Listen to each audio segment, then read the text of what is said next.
Shalom bien-aimés dans le Seigneur, nous sommes dans la joie de nous retrouver pour notre méditation au pied du Grand Roi. Nous sommes le jeudi 11 juillet 2024 et nous vous saluons au nom de notre Seigneur et Sauveur Jésus-Christ. Pour notre méditation de ce jour, nous allons lire un texte dans la deuxième lettre de Paul à Timothée, le chapitre 3, versets 16 et 17 dans la version Louis II. Voici ce que déclarent les Écritures. Toute écriture est inspirée de Dieu et utile pour enseigner, pour convaincre, pour corriger, pour instruire dans la justice, afin que l'homme de Dieu soit accompli et propre à toute bonne œuvre. Influence des Écritures.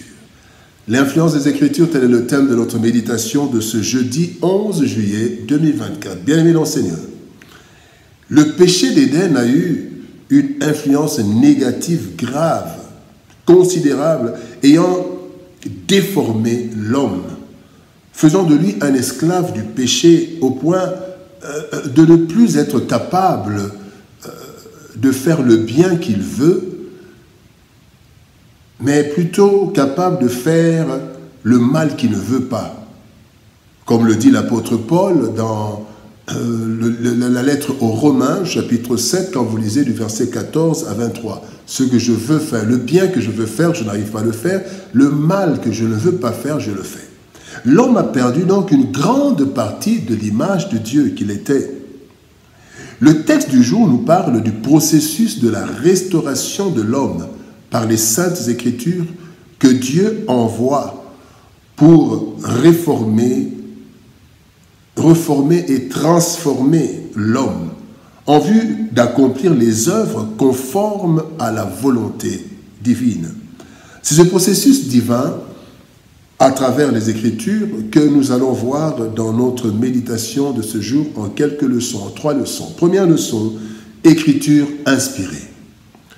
2 Pierre, chapitre 1er, verset 21 nous dit « Car ce n'est pas par une volonté d'homme qu'une prophétie a jamais été apportée, mais c'est poussé par le Saint-Esprit que les hommes ont parlé de la part de Dieu. » Bien-aimés dans le Seigneur, à première vue, la Bible est un livre ordinaire. Un livre écrit avec les mêmes lettres et caractères que tout autre livre. En fait, ce qui fait la différence, c'est son auteur.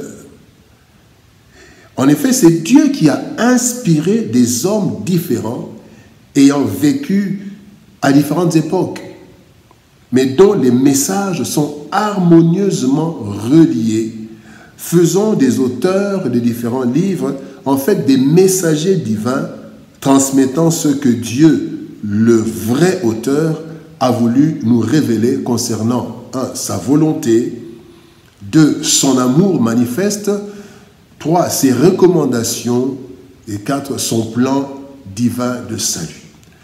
Toutes ces Écritures annoncent la déchéance de l'homme et le projet de sauvetage divin, l'œuvre du salut, son appropriation et le plan final de Dieu.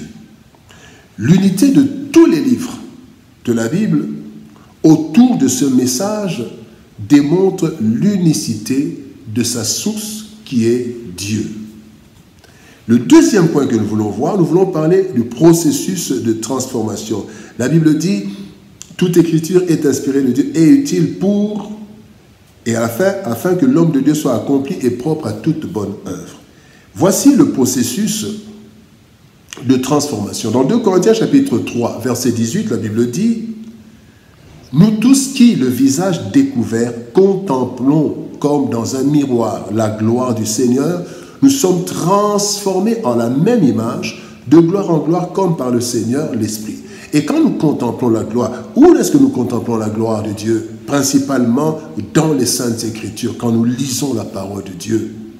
Alors, à la lecture éclairée de ces Écritures, le Saint-Esprit procède à 4 opérations transformatrices majeures qui se trouvent dans le texte du jour.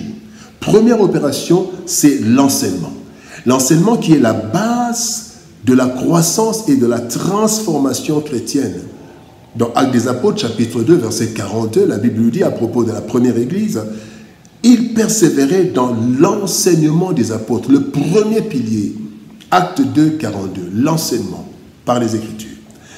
Deuxième opération transformatrice, c'est la conviction par les Écritures pour l'enracinement dans la parole de Dieu qui est notre guide, le guide du chrétien. Romains 4, 21 nous dit ceci. Abraham, ayant la pleine conviction de ce qu'il promet, il peut aussi, la pleine conviction que ce qu'il promet, il peut aussi l'accomplir. Abraham avec cette conviction. Et cette conviction est venue directement de Dieu. Mais aujourd'hui, cette conviction vient de la parole de Dieu. En lisant la parole, nous acquérons la conviction de la fidélité de Dieu, de l'intervention de Dieu. Donc, deuxième opération, la conviction. Et ça, c'est pour l'enracinement dans la parole de Dieu qui est le guide du chrétien. Troisième opération, la correction des erreurs du passé. Passé loin du Seigneur. 1 Pierre 1,14 nous dit: comme des enfants obéissants, ne vous conformez pas aux convoitises que vous aviez autrefois quand vous étiez dans l'ignorance. Dans l'ignorance, plein d'erreurs, et la parole vient nous corriger. Quatrième opération, c'est l'instruction. Instruction dans la justice pour une marche conforme à Dieu et pour l'accomplissement des œuvres de justice divine. Éphésiens 2,10 nous dit que nous avons été créés pour accomplir les bonnes œuvres, créées davantage, préparées d'avance. Alors ces quatre opérations qui se déroulent progressivement et continuellement font quitter le chrétien des ténèbres à l'admirable lumière du Christ unique sauveur.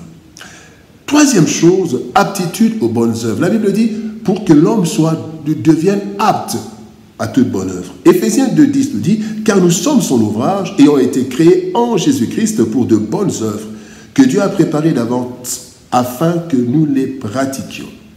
Transformés graduellement tout au long du temps qui nous reste sur la terre en attendant l'enlèvement, nous devenons aptes à accomplir les bonnes œuvres que Dieu a préparées d'avance pour le salut de toute l'humanité obéissante. Ainsi, nous devenons de véritables témoins du Christ par la proclamation et la démonstration de nos vies. Actes des Apôtres, chapitre 1er, verset 8, vous serez mes témoins. Nous devenons des ambassadeurs de la réconciliation du monde avec Christ. 2 Corinthiens, chapitre 5, verset 20.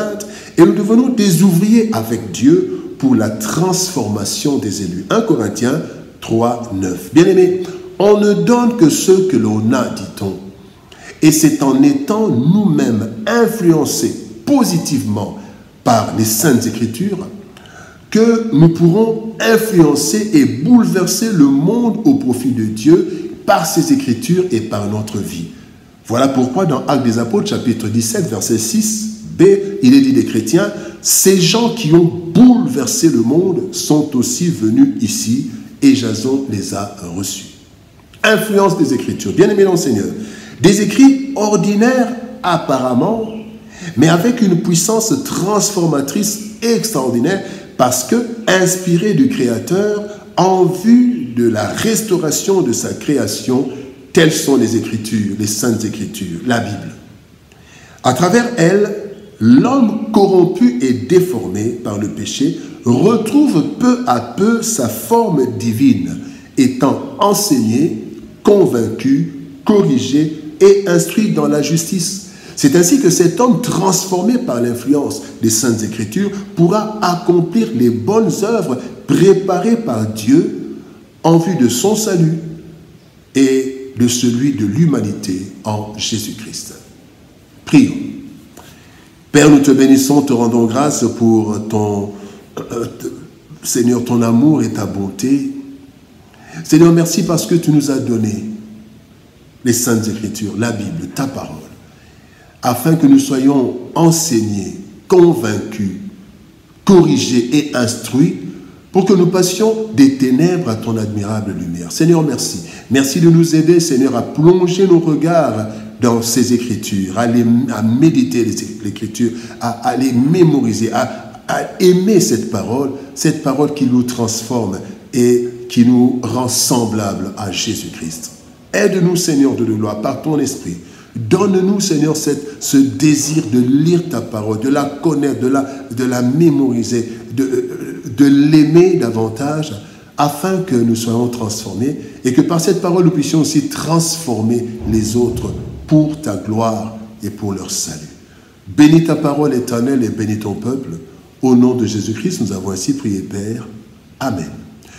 Bien-aimés dans le Seigneur, que Dieu nous bénisse.